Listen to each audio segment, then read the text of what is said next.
Simmons and Simmons is a law firm. It's an Yeah. international law firm. It's headquartered in the UK. Yes. We've been in Asia since 1979. We currently have offices in Hong Kong, Shanghai, Beijing, Tokyo, and Singapore. So the bulk of our business really is in North Asia, and obviously Hong Kong and China are a very important component of that. As with many international law firms, what we try and focus on are certain industry sectors, and the ones that we focus on as a firm as a whole are financial institutions, asset management, TMT, and life sciences. And that business model is largely mirrored in Asia, and in particular in Hong Kong and our China practice. The real focus here, though, probably are financial institutions and asset management companies, partly because as far as life sciences business is concerned, most of that activity would be patent litigation, which there's no patent litigation in Hong Kong, and as an international law firm, we're not allowed to engage in that in China. So consequently, our main focus is asset management and financial institutions. I want to know the asset management and financial institutions. What kind of legal advice are they seeking from the company? So just taking asset management first, Great. The reason why it's important to us here is because in Asia, outside of Japan really, Hong Kong and Singapore are the most important asset management hubs internationally. So this is a very natural place for us to be and why it's important to us. In terms of the work that we do, it varies. There is the international work where international asset management companies are setting up in Hong Kong either to sell their funds or to actually run the portfolios and invest in Asian companies. But obviously there's a great deal of interest in investing in Chinese companies. And they choose for all sorts of reasons to base the business here in Hong Kong. The other business that we do is with the increasing number of opportunities in China.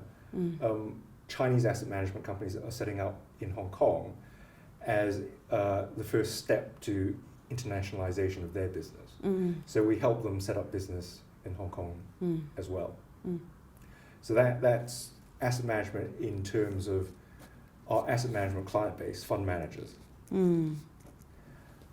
The other reason it's important is because a lot of international investors see investment opportunity in China. So whether that is in listed companies and looking for exposure for listed, investing in shares on the Shanghai Stock Exchange or the Shenzhen Stock Exchange, they will use Hong Kong as a base. So the best example that I can give of that is one of our clients has set up exchange traded fund, ETF, the BlackRock iShares A50 fund, which is probably the largest mutual fund which invests in Chinese equities, and that's based here. So that's an example, but obviously there are lots of up and coming companies in China in terms of technology, in the tech sector, and so we help them with private equity investments. Great. So that's what's important in terms of asset management. As far as financial institutions are concerned, you can imagine all the global banks are interested in helping people invest in China, financing investment in China, and again, that's a key component of what we do. As you mentioned, like more and more mainland companies, asset management companies, and funds are coming to Hong Kong. I want to know, aside of that, do you see any other major trends in the financial industry in terms of what kind of demands the customers are seeking from Simmons and Simmons? Yeah, so what I've just described is on the sort of business opportunity side. Yeah. In terms of our client base seeing business opportunities and wishing to capture that. What is significant about asset management companies and financial institutions is, of course, that they work in a highly regulated industry. So governments wish to control what they're allowed to do, how they're allowed to do it. And that's obviously because they need to protect the investing public. Yeah. So a significant proportion of what we do in terms of advising asset managers and financial institutions is compliance with the regulation.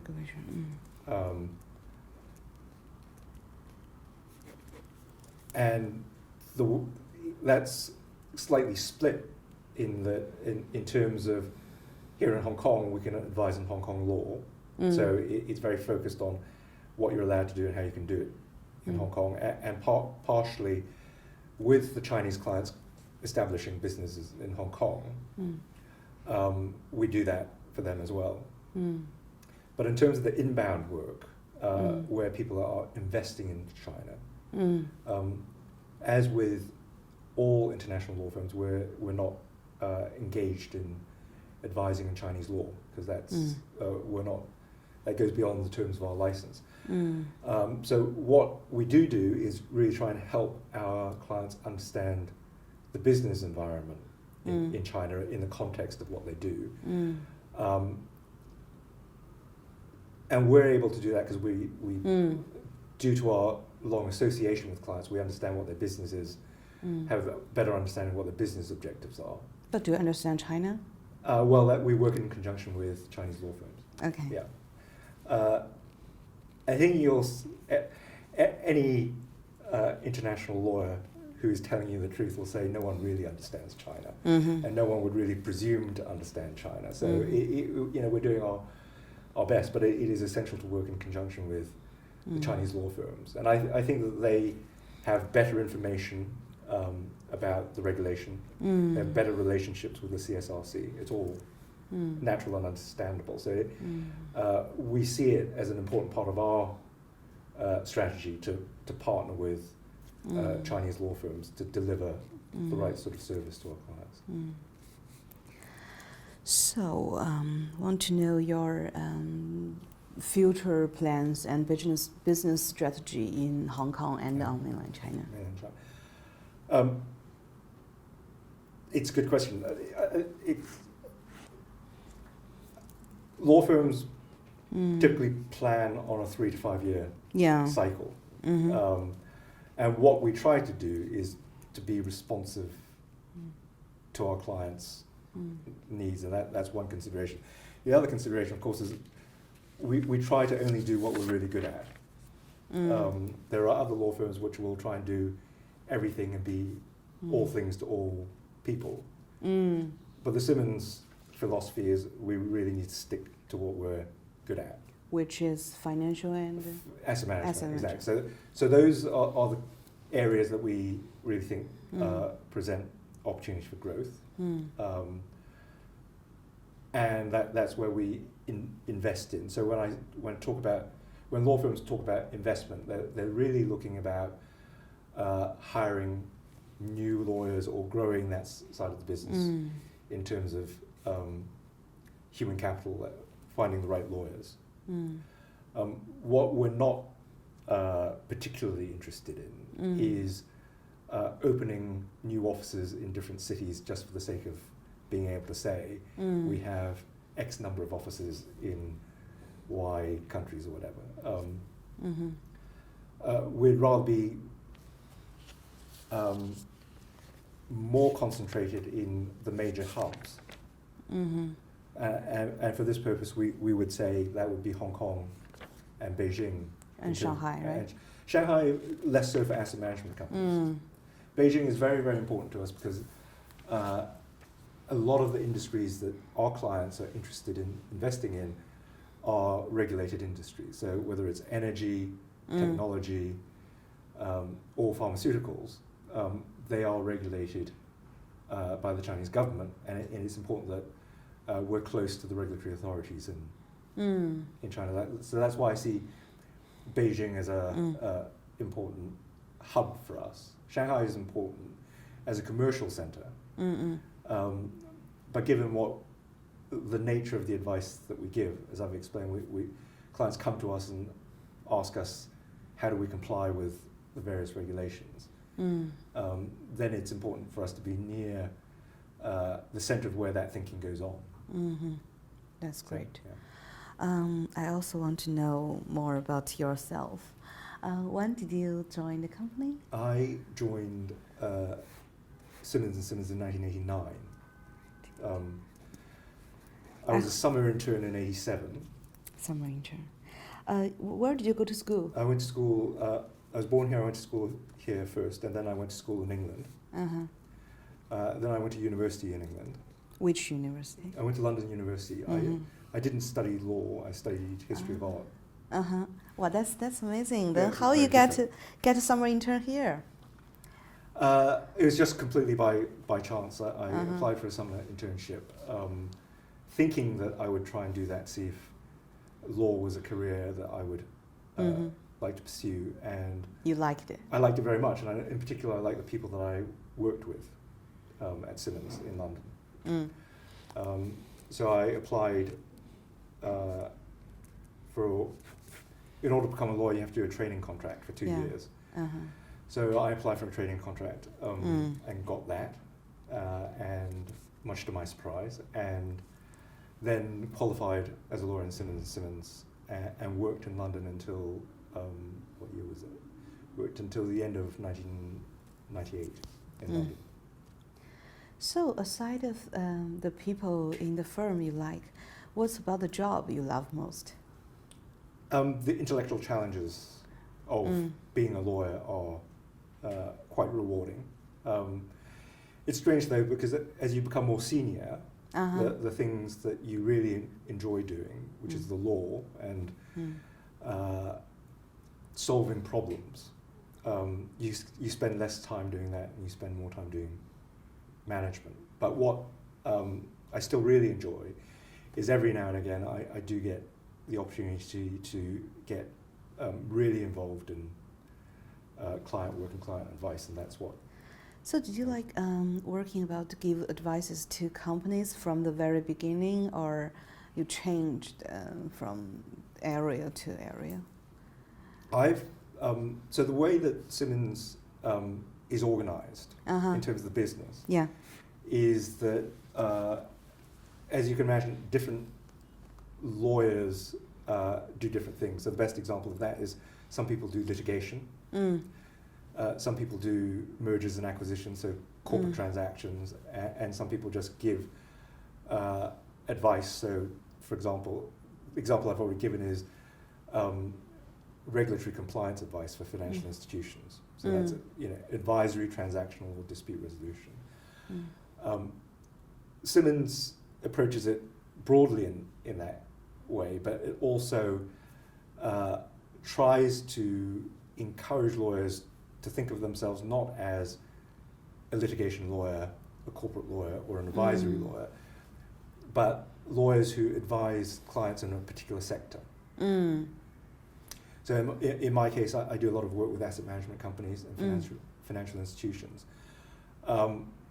which means that I've been very fortunate, and rather than thinking of myself necessarily as a litigator or an advisory lawyer, I've been allowed to approach my career as a lawyer advising financial institutions. And it doesn't matter if I'm doing dispute resolution. I can do some dispute resolution today. Later on today, I'll help them with some advisory work. So I get to do the whole spectrum of their business. And I've been involved in transactional work. And that's one of the things which has been special about working at Simmons, is that they're fairly open-minded and fluid about what you do, but you need to be very focused about the types of clients that you do it for, so you can develop that genuine expertise in what your client's looking for. So I've been with Simmons now for, what's the arithmetic? It's almost 27 years. Oh, that's amazing. And I would say 95% of all the work that I've done has been for financial institutions or asset management clients. So I've had very, very few clients who are not in those industry sectors. So you worked in London for how long? When did you come back to Hong Kong? So I came back to Hong Kong because I was born here and my parents lived homesick. Here. Yeah, so I was slightly homesick. By the time I came back, I had lived in the UK for 20 years. Which year when you come back to Hong Kong? So I came back at the end of 1989. 1989, okay. So I'd been away for 20 years by the time I came back.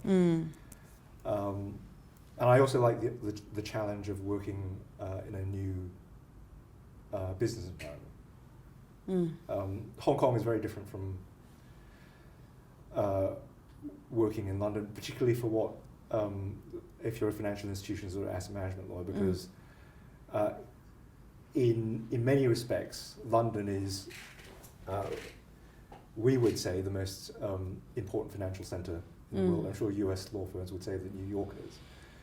But it is extremely important, and a great deal of innovation takes place out of that market. So there is a lot of cutting edge advice to be given. Whereas in Hong Kong, the market's slightly different. It's less about new products, but working with bankers and asset managers who are very entrepreneurial and looking for new ideas and new ways of making money as opposed to new products. And that brings with it slightly different challenges as it is, as I've mentioned, a highly protective market where governments say you're allowed to do certain things, you're not allowed to do other things. So there is probably a greater emphasis on people's ideas and how they do things in this market than in the UK, whereas in the UK it's more about coming up with new products or new investment products that people can invest in. And they just bring slightly different challenges. I also want to know, from majoring history of art to such a successful lawyer, what led to your success? What did you do? What's your secret? Is your work actually hard? Your anything you want to share? It's history of art. I studied out of interest, and what it helped me to do. It helped me with my analytical skills. It's interesting. This is a debate that I have with my daughter because she's about to go to university, and she's thinking of going to the US because she says that if I go to the US, I can study many subjects. Whereas if I go to the UK like you did, then I'm stuck with studying history of art, and it limits my opportunities. And the way that I look at it is that although the UK system, you're only studying one subject, what that actually helps you to do is hone your analytical skills. So you're not constantly trying to learn new things.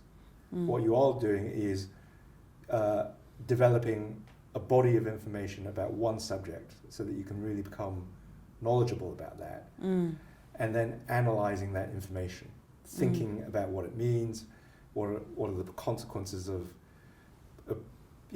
certain developments.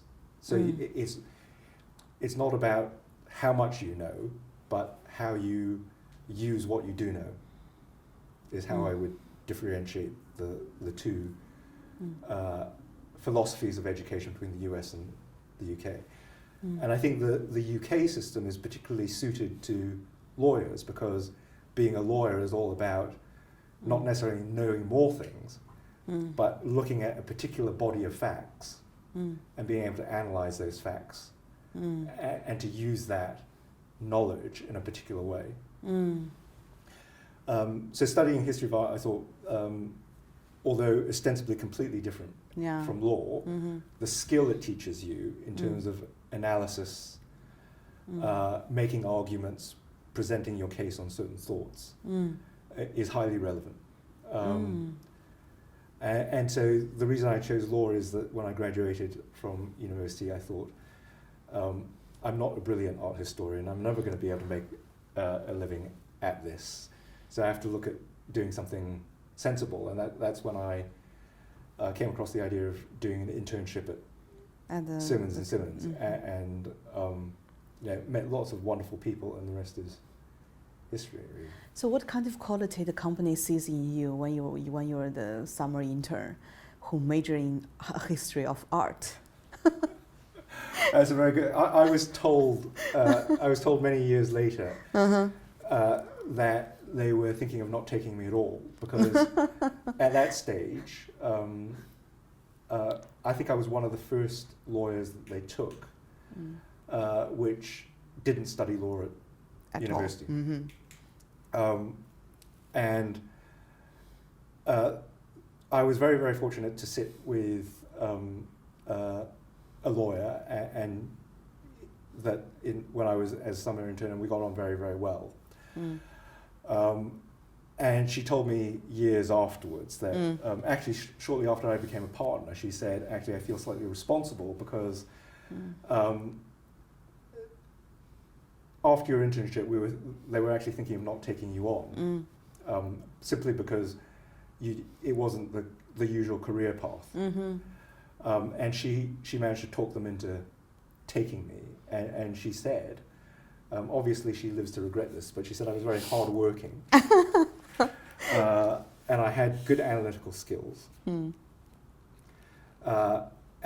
that I was personable, which is an important quality to be a lawyer. I think everyone who works with me now would question exactly how personable I am, but that's what she said. I think the most important aspect of that, and I think the thing that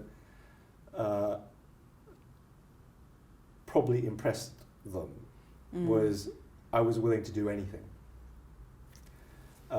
Sometimes interns, whether it's now or back then, would think I'm a law student, I've already achieved all this, I don't want to be photocopying or taking this envelope round to someone else because it's urgent. Whereas the best junior lawyers that we come across take the view that there is no task too menial, and you've got to be open-minded, you've got to roll up your sleeves and do whatever comes your way, and you have to have a positive attitude. So, after all that, now managing this in Hong Kong, what are you looking for junior lawyers? Are you looking for those certain qualities, willing to do anything, hardworking, personable? Yeah, I would say anyone who applies for a job and gets an interview, we're fairly certain that they are very intelligent, good academically, and if you're able to pass the law exams, you can pretty much, you're able to work in a law firm. So the qualities beyond that are a willingness to be adaptable. So you can't just say, I'm a litigation lawyer, so I don't want to do anything else. Sometimes you will be asked to do something else, and you have to be adaptable. It is a people business, so you need to be reasonably personable. But a positive attitude really makes a great difference. And as I look back to when I was training, and then a junior lawyer and a slightly more senior lawyer, and you look at your peer group and the people above and behind you, the ones who always progress are the ones who basically are the ones that nothing is too much trouble.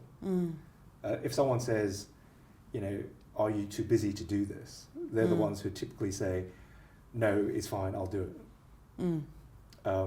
There are others who will try and negotiate and say, I'm too busy to do this, I'm too busy to do that. And it is that there is, unfortunately, quite a lot of hard work involved, and it's just remaining positive. So I want to know, you're taking on the training progress. It's from 1989 or from 1987? You trained in London? Yeah, I trained in London. So as a summer intern, I worked at Simmons and Simmons for, it was 8 weeks. Oh, only 8 weeks? But you managed to impress one of the lawyers, right? The lady who recommended you. So I was there for 8 weeks, and then I went off to law school for 2 years and applied for my training contract. And the English system is you train for 2 years. So I was a trainee from 1989 to 1991. But those time you worked in London? Or I worked in London, yeah. And then 91 you come back to Hong Kong? Or? No, so 91 I qualified in to work in London. Almost at the same time as qualifying. You're going to be far too young to remember this, but there was a bank called BCCI, Bank of Credit and Commerce International, which was a largely a Middle Eastern owned bank. And it turned out that there was a fraud within the bank, and the bank collapsed. So I spent the first 6 months of my qualified life working in Abu Dhabi, which was where the bank was headquartered. And that involved trying to unravel some of the mysteries of the fraud. And then after that, I went back to the UK. Okay. And then you worked for UK for how long? So I worked there until the end of 1989. Okay. I want to know what's it like to pass the bar. Is it very, very difficult, or you feel just fine after training? So again, the English system is slightly different from the UK system. You have to pass your bar exam before you start working. Okay. So and it was all academic training, so there's no practical element to it. When I did it, it's changed slightly now. And it was okay. I was surprised I passed. It was okay. Yeah, it was okay. I was surprised I passed. I already know it's okay. It's great. I was told that I had the worst attendance record ever. So in those days, if you didn't study law at university and you wanted to become a lawyer, you had to go to a place called the College of Law, which was run by the Law Society in London. So they were the only people who could help you do that. That's what I did. But I don't think I was their most distinguished student. That's okay.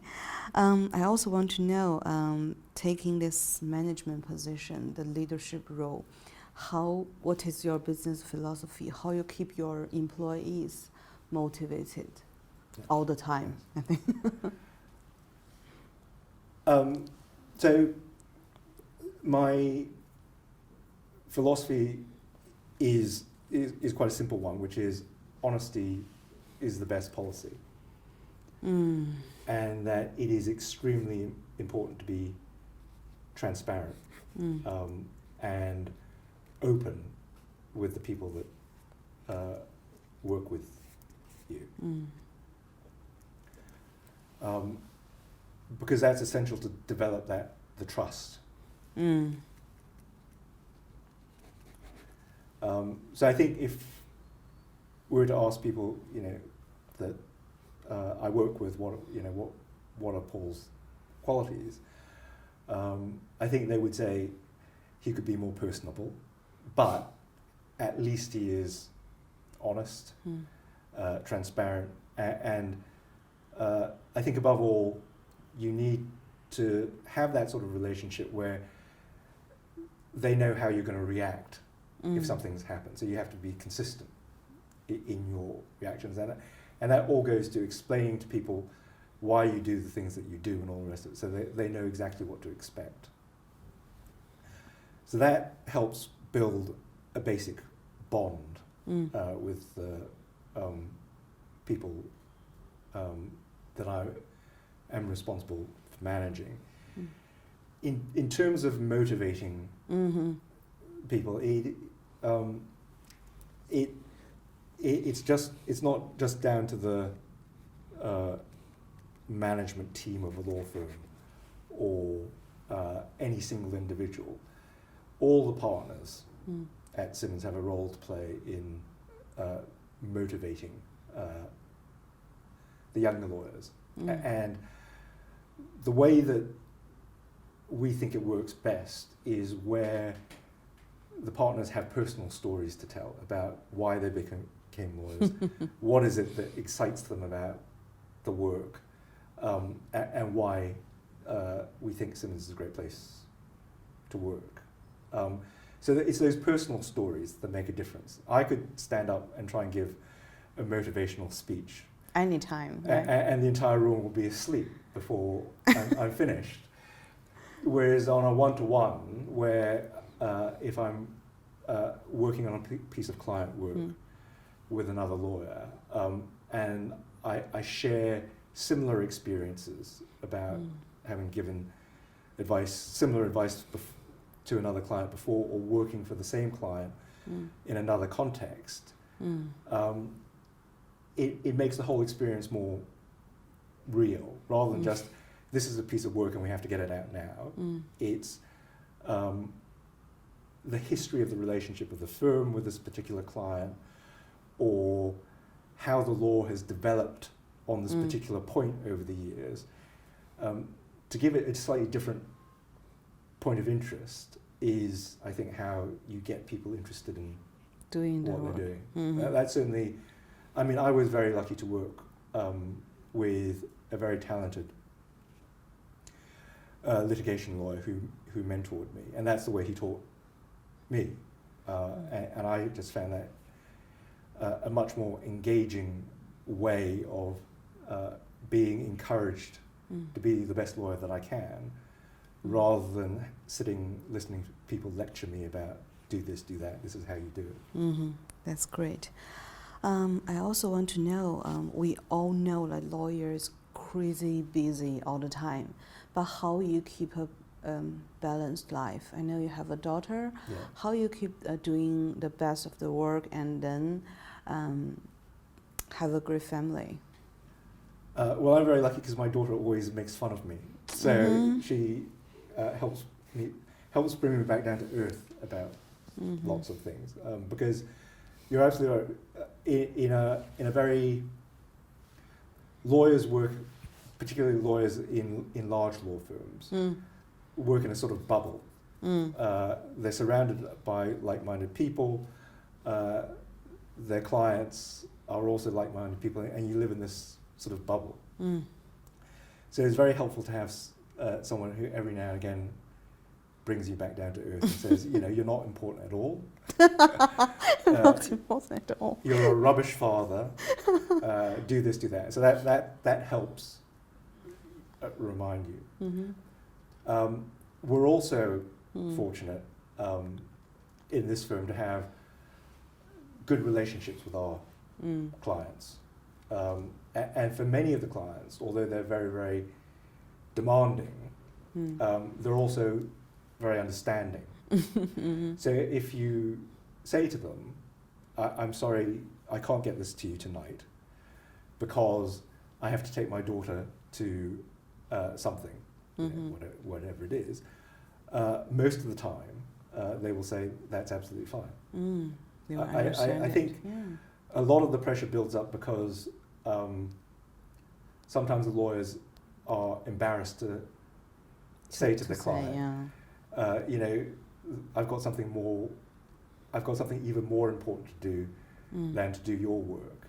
But I think if you explain to them that the more important thing is your family, then most of them actually understand. Yeah. So the big difficulty is, and I think that it's something that I say to junior lawyers, and in particular to people who are newly promoted to the partnership. You have to learn to have that conversation with your clients, because otherwise, if all you ever do is think, I have to get this out now, the client's asked for it, and I have to put my family and all my personal life on the back burner in order to do that, it is the road to ruin. Yes, it's too much pressure. I think this is going to be my final question. Is your suggestions to all the ambitious youngsters in Hong Kong, like what kind of suggestion you will give to your daughter and you will give those young people who want to make something someday? So do you mean in general or in the context of becoming a lawyer? Both. In general? In general, it goes back to that it is important to be good and as helpful as possible to everyone that you work with, and not to be too status driven. And I think one example I can give is that when I was working in Simmons and Simmons in London, there were a number of times when I made mistakes, and the only people who could help me fix those mistakes would be someone. It might be someone in the post room. It might be someone who worked in the print room, or it may have been someone else who. One is in danger of thinking that they're more important than those people, but because of the way I was brought up and the way that I was taught to treat people, I always saw them as my equals. So when I was in trouble, they were more than happy to help me. Whereas sometimes we see junior people who are slightly status driven and look down on people who do jobs which are different from their own, and I think that ultimately gets them into trouble. So I think you've got to be fundamentally a decent person to everyone. In terms of becoming a lawyer, and I guess it's true for other professions and other jobs as well. Whenever I speak to the interns who come to Simmons and Simmons, or the trainees who are starting at Simmons and Simmons, I say to them, the most important thing to do is to try and work out if Simmons and Simmons and the people that you meet here are the sort of people that you like working with. Because every law firm, and I'm sure it's not just law firms, but every business has its own character. So if you were to be a lawyer, you could work at Simmons and Simmons or any one of 10, 15, 20 similar law firms. But I think each one has its own character. Some will have a better brand name, some will have a less good brand name, some will be bigger, some will be smaller, and all of those things I think ultimately don't matter. What really enables you to become the best lawyer that you could possibly be is to work with like-minded people that you get on with. So I could go and work for another firm, and if I didn't actually like the people I work with, I would be less effective, I would learn less, I would develop less quickly, and all the rest of it. So I always say to people, don't be driven by the brand, be driven by the people you actually meet and work with, because that's ultimately more important than what you do.